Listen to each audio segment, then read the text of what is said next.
kind of like neglect.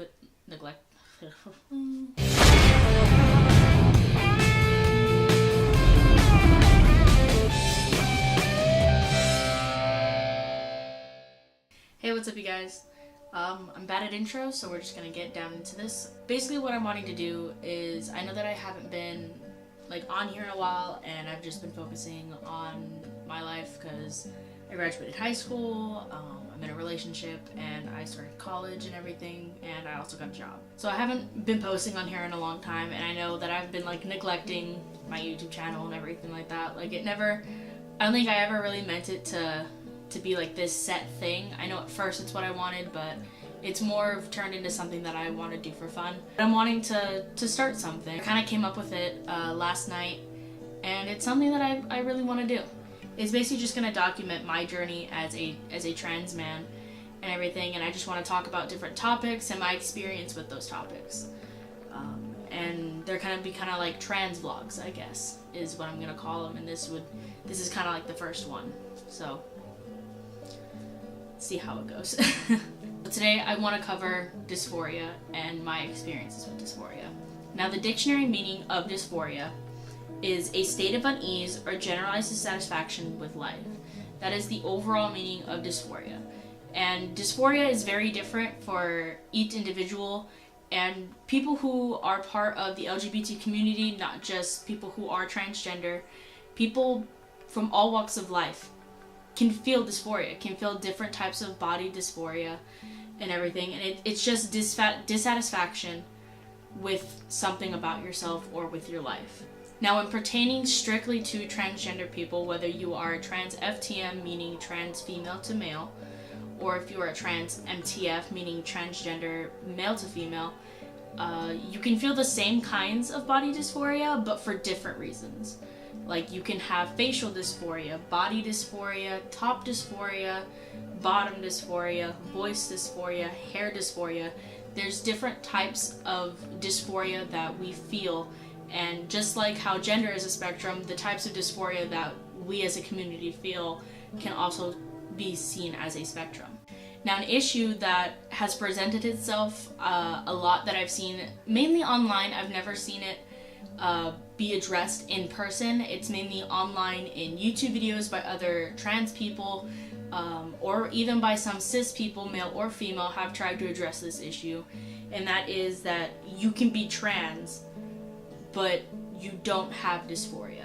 Now, my opinion on this issue about you being trans and not feeling any kind of dysphoria, I see it as that's not possible. Because in order for you to really be transgender and feel that you identify as transgender, you have to feel at least one kind of dysphoria, and that is gender dysphoria. The whole idea of being transgender is that you do not agree and you do not feel like you are the same gender as you were assigned at birth. So in order to be transgender, you really feel one type of dysphoria, and that is gender dysphoria. So for the people that are saying that, oh, I can be trans and not feel any dysphoria, that's technically not true, because in order for you to be transgender, you have at least one form of dysphoria, and that is your gender dysphoria. Dysphoria can be different for everybody. Like, the dysphoria that I feel is not the same as my friend Angelo in New York, and he's also a trans man. My dysphoria is not the same as the dysphoria that he might feel, and the dysphoria he feels is not the same as the dysphoria that I may feel. We're all different, we all feel different things. Yes, you can be trans and only feel the one type of dysphoria, and that's your gender dysphoria, and you may not feel any other dysphoria. You may not feel top dysphoria, you may not feel bottom dysphoria, facial or voice dysphoria. There's no certain set of rules or certain way that you have to feel dysphoria in order to be trans. Every trans person, and even any person in general, can feel many different kinds of dysphoria, whether it's the most extreme forms of it to the least extreme forms of it. Everybody feels different kinds of dysphoria, and there's no wrong or right way that you can feel dysphoria.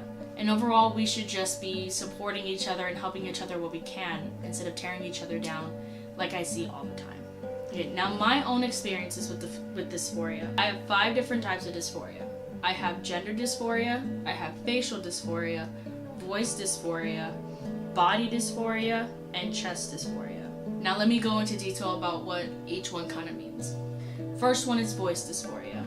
Pretty much self-explanatory, meaning that I don't really like the way that my voice sounds. My voice sounds very feminine. I know that there are some born female people who identify as transgender who were born with deeper voices, and they are very lucky, and they're very lucky to have been given that natural deepness in the voice. And I will admit that over puberty, whereas a girl's voice is supposed to get more pitchy or higher, my voice tended to get slightly deeper, but not to a point where I can pass completely as a guy based on my voice alone. Most of the time whenever I'm out in public, the minute people hear my voice, they instantly know that I'm born female. Maybe as a parent, as they look at me, they may see male, but the minute that they hear my voice, they hear a girl. So my dysphoria can be very bad when it comes to my voice. There are times where I can stand it and it doesn't really bug me as much, and there are other times where literally I just don't feel like talking anymore because I feel like no matter what I do, I'm never gonna sound male. Second type of dysphoria that I feel is chest dysphoria. Chest dysphoria is the dysphoria and the uncomfortableness dealing with the top of the chest. Now, as many people know, through puberty with a woman or with a girl, they get a period, their chest starts to develop and everything. And as I got older and that started to happen for me, I always remembered feeling like I never wanted a chest like a woman's chest. I never wanted a chest like that. And as I got older and I started to develop more and go through my puberty transition as a female, since that's what I was born as, I just remember thinking that I hated it. I hated that this was happening. I hated that I was going through this kind of change, that I never wanted this. And I felt so uncomfortable with myself because of it, because I didn't feel comfortable that I had to wear a bra and everything, and that I had a chest, and I don't have a smaller chest like some people have. I have towards the bigger end of the spectrum chest for a born female and everything, and just I remember always thinking that I didn't want this, I hated this, and most of my dysphoria stems from chest, because even though I can wear a binder and I do bind, it's very hard to fully make a flat chest with a bigger sized chest. So with having the bigger chest and not being able to completely make it flat where it seems completely like a cis passing guy's chest without surgery, it gets to me a lot because I want that flat chest. Most of my dysphoria stems from my chest because that's part of the body that I feel the most uncomfortable with myself about. Now, the third kind of dysphoria I have is facial dysphoria. Now, as you guys can see in all my videos, you guys always see my face. And I have the typical, I would say, female face where it's very round. It's not, you don't have the sharpened like jawline, you don't have the more square face or like clear cut face and everything. And along with the facial comes with the facial hair, and I've always wanted facial hair. I remember growing up, and as my brother got older, my brother who is a cis male, I remember him growing up and he started to get a mustache and he got hair, he started to get a beard and everything, and I remember wanting that when I grew up. But instead of going through puberty as a boy, I went through puberty as a girl, and I didn't get the chance to have that facial hair. And I always remembered growing up that I really wanted facial hair, and as I got older, now that I'm 18 and I'm almost going to be 19, around this age, most typical cis guys have hair. And the fact that I don't makes me very uncomfortable with myself, and it gives me a lot of anxiety whenever I try to go out in public and pass as a guy, because I don't have that facial hair. I don't have stubble, I don't have any kind of 5 o'clock shadow, or anything that would indicate that I can grow hair. And it causes me a lot of anxiety when I go out in public and everything. And it's just something that I've always wanted, and something that I feel like I should naturally be able to grow, but because of my body, I technically can't without hormones. The fourth type of dysphoria that I have is body dysphoria. And body dysphoria is almost kind of like body dysmorphia for cis-passing people. but mine is more specific, where I feel that my body just in general looks too feminine. I have a waist, I have a very wide waist, I have thick thighs and everything, and most guys, unless they work out, they don't usually have that kind of body type or anything. They have like the V taper line, or they don't really have hips or anything, but I have all of that, and it makes me very uncomfortable with myself and my body and the way that I look in certain clothes. Even if I wear male clothing that fits, I still look like I'm just a female trying to wear male clothing, or I just look like a butch lesbian sometimes. I've even gotten that, and it makes me very uncomfortable. I've never really had a good relationship when it came to my body, and even though that does suck, and you know, everybody should love themselves and everybody should love the way that they look, it's very hard whenever I have all this other dysphoria on top of it to just see myself and not be able to see the man that I truly can feel inside that I am. And it sucks, and it's very hard sometimes, and I will admit that it gets down on me a lot. It gives me a lot of anxiety, it gives me a lot of depression, and you know, sometimes family doesn't understand that, and I don't blame them, because I have family and I have friends who don't support me and the true me that you're looking at right now. I have family and friends that don't support it, and yes, that does suck, and I have family and friends who do support me who still don't completely understand fully of what everything is. And I'm hoping that with these trans vlogs and everything, that I'll be able to give out more information for those who want more information, and for those of my family and friends who want to understand more. Now, even though I have these different kinds of dysphoria and everything, these can all be changed with hormones, with surgery, and just bettering myself in general.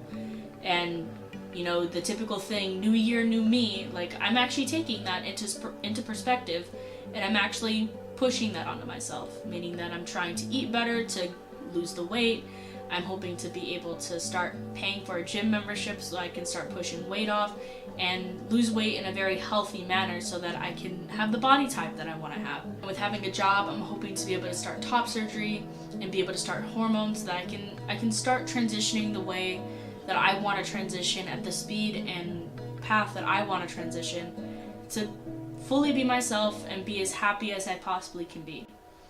And I know that I can with the people that I have in my life, with my amazing girlfriend, my amazing brother, and even some of his friends who are very supportive and have shown their support for me.